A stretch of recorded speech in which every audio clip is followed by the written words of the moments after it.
भाइयों और बहनों, मैं उस बात की ओर आगे चाहता हूं जिसके कारण हम लोग आज यह सभा कर रहे हैं। बाबा साहब अम्बेडकर यदि संविधान सभा के लिए चुनकर नहीं आते तो हम आज की यह सभा भी नहीं कर पाते। ना आप यहाँ सामने बैठे होते, ना मैं आप लोगों के सामने दो शब्द बोल पाता। महाप्राण जोगेंद्रनाथ मंडल के हमारे भारतीय समाज पे, केवल दलितों पे नहीं, भारतीय समाज पर बड़े ही उपकार है। वास्तव में बाबा साहब अम्बेडकर को संविधान का निर्माता कहा जाता है, लेकिन बाबा साहब अम्बेडकर केवल संविधान के निर्माता नहीं है। बाबा साहब अम्बेडकर तो संवैधानिक भारत के निर्माता है, कॉन्स्टिट्यूएंट इंडिया के निर्माता है। संविधान के दायरे से बाहर जाकर इस देश में हम कोई भी कानून नहीं बना सकते। और भारत देश का आज जो विकास हुआ है उसका सारा श्रेय संविधान लागू होने से, जो भी आज तक का विकास हुआ है उसका सारा श्रेय संविधान को जाता है जो बाबा साहब अम्बेडकर ने बनाया। इसीलिए मैंने जो किताब लिखी है, मैं अपने आप को बहुत बड़ा विद्वान तो नहीं मानता, मैं एक छोटा सा कार्य करता हूँ, लेकिन पहली बार किसी ने यह शीर्षक दिया है। बाबा साहब अम्बेडकर को यह पदवी दी है और इस पुस्तक का भी शीर्षक मैंने दिया है संवैधानिक भारत के निर्माता डॉक्टर बाबा साहब अम्बेडकर और जोगेंद्रनाथ मंडल, महाप्राण जोगेंद्रनाथ। वास्तव में भारत का जो भी विकास हुआ है उसके लिए केवल और केवल बाबा साहब अम्बेडकर का संविधान ही जिम्मेदार है। इसलिए बाबा साहब अम्बेडकर केवल संविधान के निर्माता नहीं बल्कि संवैधानिक भारत के निर्माता है, और जितने जल्दी हो सके हमारी सरकार ने उसको करना चाहिए। बाबा साहब अम्बेडकर को राष्ट्रपिता नहीं, संवैधानिक भारत का निर्माता हमने घोषित किया जाना चाहिए, जो राष्ट्रपिता से भी बढ़ रहे हैं।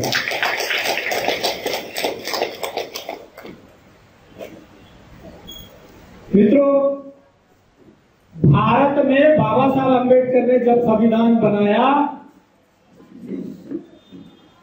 इससे पूर्व संविधान बनाने का कई बार प्रयास किया गया। मैं ऐसी कुछ बातें बताना चाहता हूं जो आज तक समाज के सामने आई ही नहीं, और वह बातें हमारे समाज के सामने आना चाहिए। आपके नेता इसलिए बोल रहा हूं कि जो भी सांसद होता है, चाहे वो किसी भी पार्टी का हो, वो पार्टी का नहीं रह जाता, वो देश का होता है। कहा है कि बाबा साहब अम्बेडकर को संविधान सभा में भेजने का काम श्यामा प्रसाद मुखर्जी ने किया है। मैं नाम नहीं लेना चाहूंगा, मैं आज सिद्ध कर दूंगा कि यह बातें 100 नहीं 200% झूठ है। पहली बार तो संविधान बनाने का काम 1919 में साउथ ब्यूरो कमीशन के माध्यम से किया गया, नहीं बना संविधान। दूसरी बार संविधान बनाने के लिए, यहाँ के मत जानने के लिए 18 नवंबर 1927 को साइमन कमीशन भारत में आया। इसकी नियुक्ति हुई 18 नवंबर 1927 को। साइमन कमीशन में इंग्लैंड की संसद के 7 सदस्य थे। जॉन साइमन इसके अध्यक्ष थे। यह कमीशन भारत में 2 बार आया यहाँ के नेताओं के मत जानने के लिए। पहली बार आया 3 फरवरी 1928 से लेकर 31 मार्च 1928 तक यहाँ रहा। फिर दूसरी बार आया 10 अक्टूबर 1928 से लेकर 13 अप्रैल 1929 तक।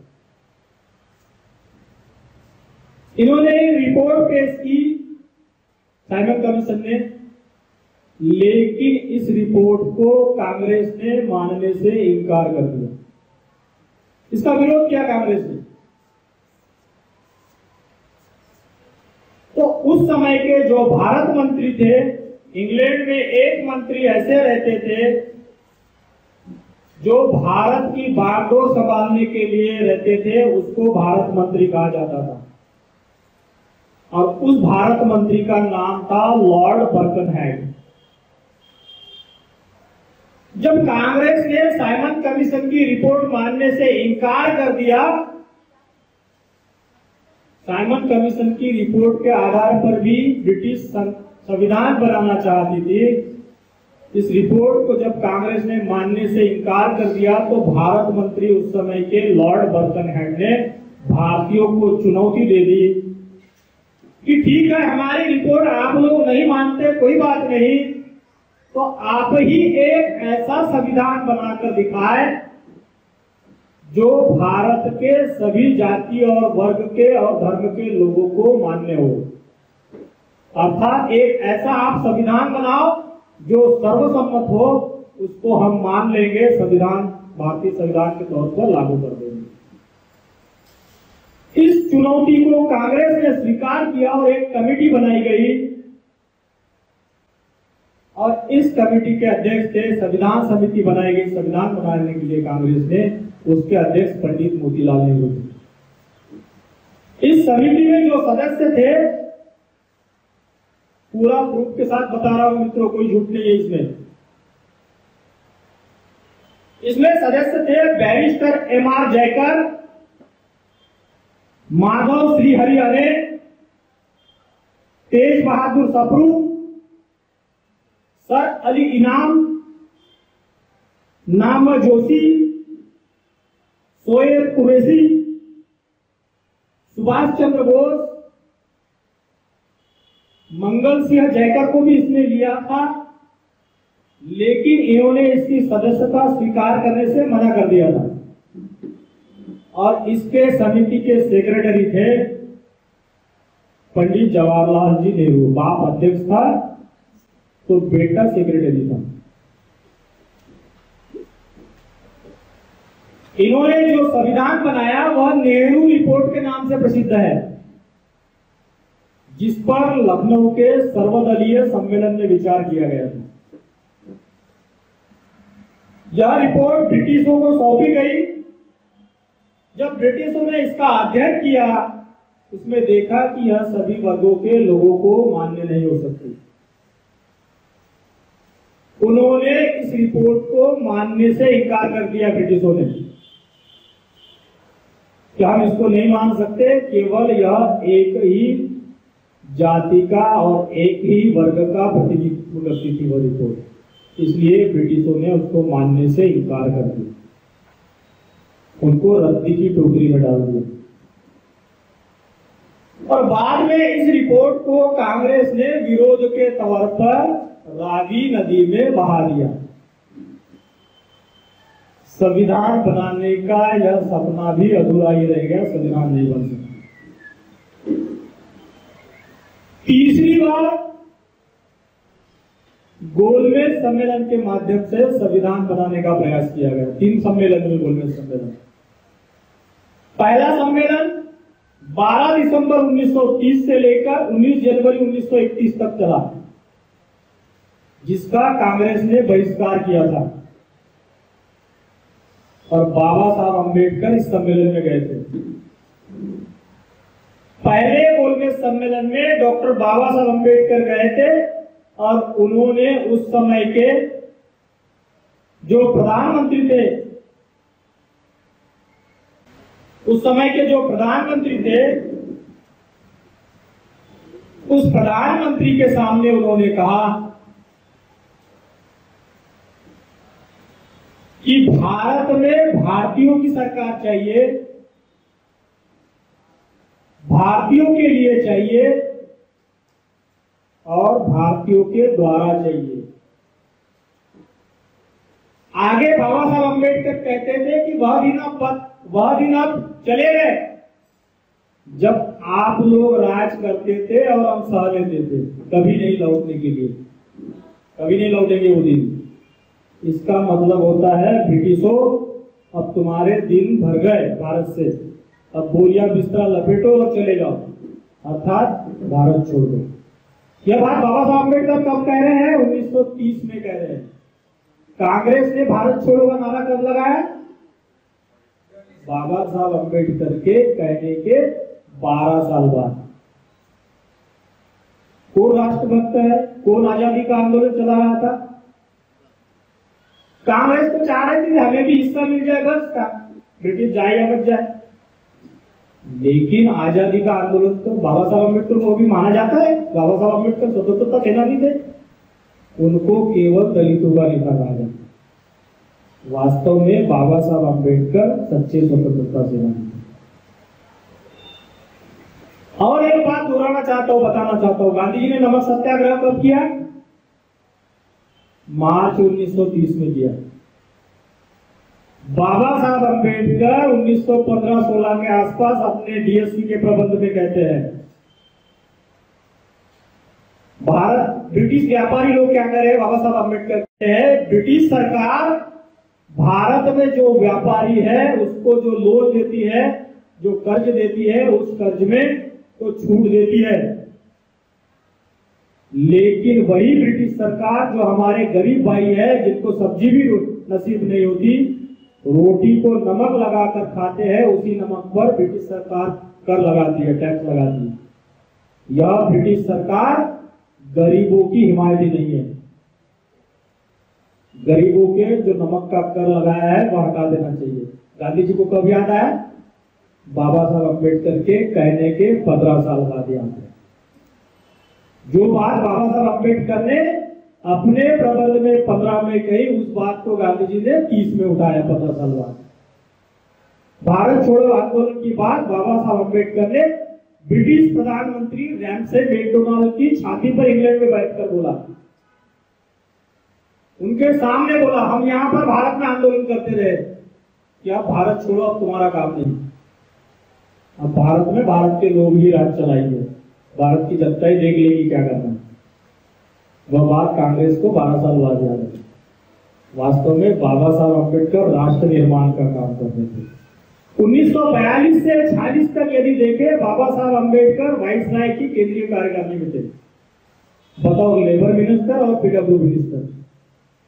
बाबा साहब अम्बेडकर अपने देश में विविध योजनाएं चला रहे थे। भाखड़ा नंगल बांध किसकी कल्पना है? बाबा साहब अम्बेडकर की। सरदार सरोवर किसकी कल्पना है? बाबा साहब अम्बेडकर की। नदी जोड़ो योजना किसकी थी? बाबा साहब अम्बेडकर की। मजदूरों के लिए कल्याणकारी कानून किसने बनाया? बाबा साहब अम्बेडकर ने। महिलाओं को अधिकार किसने दिया? बाबा साहब अम्बेडकर ने। हमारे अपने ही नेता राष्ट्रीयता और स्वतंत्रता आंदोलन के नाम पर यहाँ जो सब स्टैब्लिश हो चुका था, रेलवे को उखाड़ रहे थे, बिजली के खंभे तोड़ रहे थे, पोस्ट ऑफिस को लूट रहे थे, उसको तोड़ रहे थे, अपने ही देश को नुकसान पहुंचा रहे थे। ऐसे समय बाबा साहब अम्बेडकर देश को बना रहे थे, देश में नहरें बना रहे थे, नदी जोड़ी योजना बना रहे थे, कोयला खदानों में मजदूरों की समस्या सुलझा रहे थे। कोई स्वतंत्रता आंदोलन सेनानी है? बाबा साहब अम्बेडकर सच्चे स्वतंत्रता सेनानी थे। बाबा साहब अम्बेडकर हिंदू धर्म के कभी विरोधी नहीं थे। बाबा साहब अम्बेडकर ने जब अपना आंदोलन शुरू किया, सोलापुर का भाषण पढ़ लीजिए, मई 1924 का वार्षिक का। बाबा साहब अम्बेडकर यदि चाहते तो दलितों का प्रश्न उनके लिए महत्वपूर्ण नहीं था। बाबा साहब अम्बेडकर ने जब भारत में अपना आंदोलन शुरू किया, 1917-18 में बाबा साहब अम्बेडकर आए। उस समय बाबा साहब अम्बेडकर यदि चाहते तो दलितों की समस्या उनके लिए चुटकी में सुलझ जाती, लेकिन बाबा साहब अम्बेडकर अपने देश का ही चाहते थे, दलितों का केवल नहीं। बाबा साहब अम्बेडकर यहाँ आए, ब्रिटिश मिशनरी के लोग तो बैठे ही थे, क्रिश्चियन मिशनरी के लोग। दलितों को बाबा साहब अम्बेडकर 2 साल इधर उधर घूमते, प्रचार करते, क्रिश्चियन बना देते। ब्रिटिश लोग क्या करते, दलितों को सारी सुविधाएं दे देते, उनके लिखाई पढ़ाई का खर्चा कर लेते। 10-12 साल में सारे दलित लिख पढ़ जाते, ब्रिटिशों का साथ देते। ब्रिटिश और दलित मिलकर इस देश से कभी भी नहीं चाहते राज करते। बाबा साहब अम्बेडकर स्वार्थी नहीं थे, बाबा साहब अम्बेडकर ऐसा कर सकते थे। आज ब्राह्मणों के सर पर बाबा साहब अम्बेडकर बैठे होते, लेकिन बाबा साहब अम्बेडकर सच्चे राष्ट्रभक्त थे। बाबा साहब अम्बेडकर को इस देश की चिंता थी कि मेरा देश एक अच्छा देश बने, यहाँ सारे लोग समानता से रहे, स्वतंत्रता से रहे, भाईचारे से रहे, सभी को समान रूप से न्याय मिल सके। यह बाबा साहब अम्बेडकर की कल्पना थी। इसीलिए बाबा साहब अम्बेडकर ने कहा, कोई कहता है मैं पहले हिंदू हूँ और बाद में भारतीय हूँ, कोई कहता है मैं पहले भी हिंदू हूँ बाद में भी हिंदू हूँ, कोई कहता है मैं पहले मुसलमान हूँ और बाद में भारतीय हूँ, लेकिन बाबा साहब अम्बेडकर ही एक ऐसे नेता थे जो कहते थे मैं पहले भी भारतीय हूँ और अंततः भी भारतीय ही रहूंगा। उनको अपने देश की चिंता थी, केवल दलितों की नहीं। सोलापुर का भाषण बाबा साहब अम्बेडकर कहते हैं मई 1924 में वापसी में, यदि हिंदू समाज को एक संघ समाज बनाना होगा तो सभी ने अपने जाति सूचक नाम छोड़ देना चाहिए। ब्राह्मण होगा तो ब्राह्मण के प्रति ही उसको अपनापन होता है, मराठा होगा तो मराठे को मराठे के प्रति ही अपनापन होता है, दलित होगा तो दलित को दलित के प्रति ही अपनापन होता है। हमने अपने जाति सूचक नाम छोड़कर केवल एक नाम धारण करना चाहिए और वह हिंदू होना चाहिए। तभी हिंदू समाज एक अच्छा समाज बन सकता है, एक संघ समाज बन सकता है। बाबा साहब अम्बेडकर को हिंदू धर्म से कभी विरोध नहीं रहा, उन्होंने इसको अच्छा बनाने की हमेशा चाहत रखी।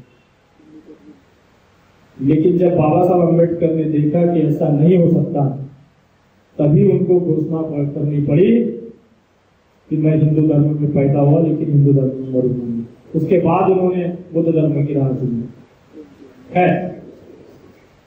दूसरा कांग्रेस सम्मेलन हुआ, तीसरा हुआ, मैं अधिक समय न लेके तारीख भी नहीं बताऊंगा, ये तो आप सभी लोग जानते हैं। इसमें भी भारतीय संविधान नहीं बन सका। इसके बाद एक और प्रयास हुआ, सर तेज बहादुर सप्रू की अध्यक्षता में एक समिति बनाई गई थी, लेकिन यह भी संविधान नहीं बना पाई।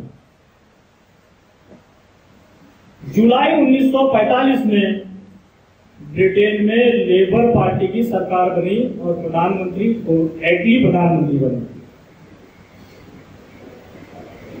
और शीघ्र ही उनकी सरकार बनते उन्होंने घोषणा कर दी कि भारत में अभी सार्वजनिक चुनाव होंगे, और यह चुनाव दिसंबर 1945 से लेकर जनवरी 1946 तक होंगे। और बाबा साहब जानते थे 1937 में पहली बार जब 1935 में 35 का गवर्नमेंट ऑफ इंडिया एक्ट बना, भारतीय अधिनियम 1935, उसी के आधार पर पहली बार 1937 में संपूर्ण भारत में विधानसभा के चुनाव हुए थे, जिसमें जोगेंद्रनाथ मंडल भी बंगाल प्रदेश से चुनकर आए थे। और इसके बाद चुनाव नहीं हुए थे, सीधे 1946 में चुनाव हुए, 45-46 में। बाबा साहब अम्बेडकर ने 1942 में, जुलाई 1942 में all India schedule caste federation की स्थापना की थी, और बाबा साहब अम्बेडकर भी इस फेडरेशन को चुनाव में उतारना चाहते थे। इसीलिए उन्होंने 2 से लेकर 4 अक्टूबर 1945 के दौरान पूना के अहिल्या आश्रम में all India schedule caste federation के वर्किंग कमेटी की एक बैठक बुलाई थी। इस बैठक में बंगाल प्रांत से जोगेंद्रनाथ मंडल भी आए थे, और यहाँ एक निर्णय लिया गया था। बाबा साहब अम्बेडकर ने एक संदेह व्यक्त किया था, देखो अभी कोई सोच भी नहीं सकता था, लेकिन बाबा साहब अम्बेडकर कितनी दूरदृष्टि रखते थे। बाबा साहब अम्बेडकर ने कहा कि अभी जो विधानसभाओं के चुनाव होने जा रहे हैं, मुझे ऐसा लगता है कि जो विधायक चुने जाएंगे, शायद यही विधायक आगे चलकर संविधान सभा के भी सदस्य चुनेंगे, और इसीलिए हमने अधिक से अधिक संख्या में हमारे शेड्यूल कास्ट फेडरेशन के उम्मीदवार कैसे चुनकर आएंगे, इसकी ओर ध्यान देना चाहिए। 3 अक्टूबर 1945 को डॉक्टर अंबेडकर पॉलिटिकल स्कूल की स्थापना की गई, जो पूना के अंदर में जोगेंद्रनाथ मंडल जी के हाथ से उद्घाटन किया गया था। Doctor Ambedkar political school. Baba Saheb Ambedkar ने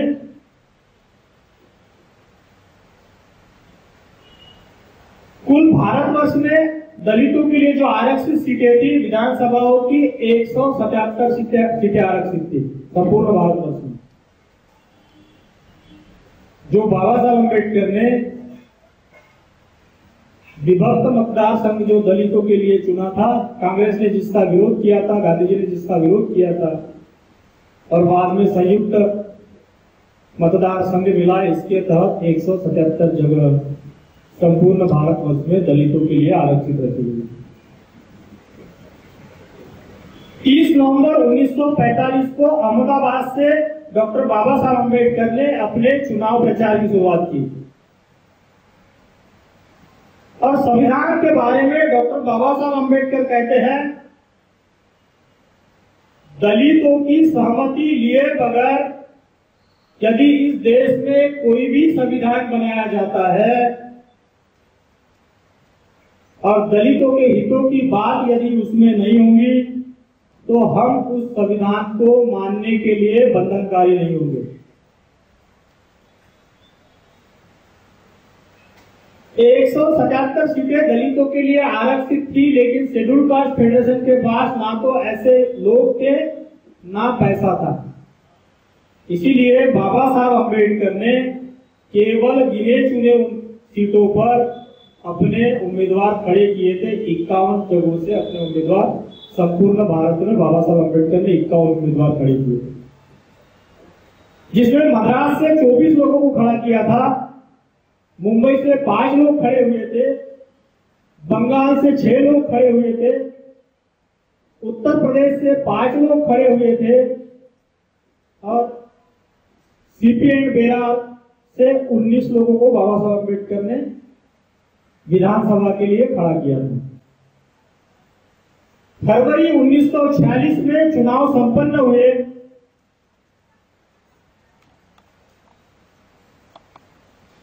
और बंगाल से जो 6 लोग जो खड़े हुए थे, इसमें फरीदपुर से कामिनी प्रसन्न मजूमदार, ढाका से चंद्रमाधव सरकार, जसौर से उपेंद्र नाथ मल्लिक, भाकड़गंज उत्तर से जो जनरल सीट थी यहां से महाप्राण जोगेंद्रनाथ मंडल और भाकड़गंज दक्षिण जो रिजर्व सीट थी यहां से 1937 में भी जोगेंद्रनाथ मंडल चुनकर आए थे, यहां से भी वे खड़े हुए। जो जनरल सीट से महाप्राण जोगेंद्रनाथ मंडल चुनकर आए थे 1937 में और जोगेंद्रनाथ मंडल भाकड़गंज से ही आरक्षित सीट से दक्षिण जो भाकड़गंज था वहां से आरक्षित सीट से खड़े हुए और अपनी पुरानी सीट से तो वे चुनकर नहीं आ सके, लेकिन आरक्षित सीट से वे चुनकर आ गए भाकड़गंज दक्षिण की। और जो चुनाव परिणाम की घोषणाएं 1946 में जो संपूर्ण भारतवर्ष में विधान सभा के जो चुनाव हुए, मित्रों बड़े दुख के साथ कहना पड़ता है कि संपूर्ण भारतवर्ष में all India schedule caste federation की केवल बंगाल से एक सीट चुनकर आई। ना तो कहीं महाराष्ट्र से आए, ना उत्तर प्रदेश से आए, ना मद्रास से आए, केवल एक सीट, वह भी जोगेंद्रनाथ मंडल की भाकड़गंज दक्षिण की आरक्षित सीट से जोगेंद्रनाथ मंडल चुनकर आए। जोगेंद्रनाथ मंडल ने उस समय यहां से बंगाल प्रांत से 30 सीटें आरक्षित थी, 30 में से 26 आरक्षित सीटों से कांग्रेसी उम्मीदवार चुनकर आए, 3 उम्मीदवार स्वतंत्र उम्मीदवार चुनकर आए आरक्षित सीट से और एक शेड्यूल कास्ट फेडरेशन से जोगेंद्रनाथ मंडल चुनकर आए। तभी बाबा साहब अम्बेडकर की बात सच हुई। बाबा साहब अम्बेडकर को लगा कि संयुक्त निर्वाचन जो प्रणाली होती है यह हमारे लिए कभी भी लाभदायक नहीं हो सकती, हानिकारक होती है, क्योंकि संयुक्त निर्वाचन प्रणाली में आरक्षित सीट से दलित आदमी खड़ा तो हो सकता है, लेकिन उसको जो मतदान करने वाले लोग रहते हैं केवल दलित नहीं रहते, वह सारे समाज के लोग रहते हैं, उसमें सवर्ण भी रहते हैं और सवर्ण लोग ऐसे ही उम्मीदवार को चुन कर देंगे जो उनके फायदे के लिए काम करें। बाबा साहब अम्बेडकर पृथक निर्वाचन प्रणाली के माध्यम से जो गांधी जी जो गोलमेज सम्मेलन के माध्यम से बाबा साहब अम्बेडकर ने हासिल की थी, वे चाहते थे कि यही पद्धति लागू हो, क्योंकि उसमें ऐसी प्रणाली ऐसी पद्धति थी कि केवल दलित उम्मीदवार जो खड़ा होगा उसको केवल दलित लोग ही चुनकर देंगे, दलित लोग ही इसको वोट देंगे। और बाबा साहब अम्बेडकर जानते थे कि दलित लोग अपने ऐसे उम्मीदवार को वोट देंगे जो उनके फायदे का लगे, जो उनको लगे कि यह हमारा काम करेगा। इसलिए बाबा साहब अम्बेडकर चाहते थे कि ऐसे उम्मीदवार चुनकर। पृथक निर्वाचन प्रणाली में क्या हुआ, जो 40 में हुई, 30 में से बंगाल से 26 लोग कांग्रेस से चुनकर। क्या काम करने वाले थे दलित समाज का?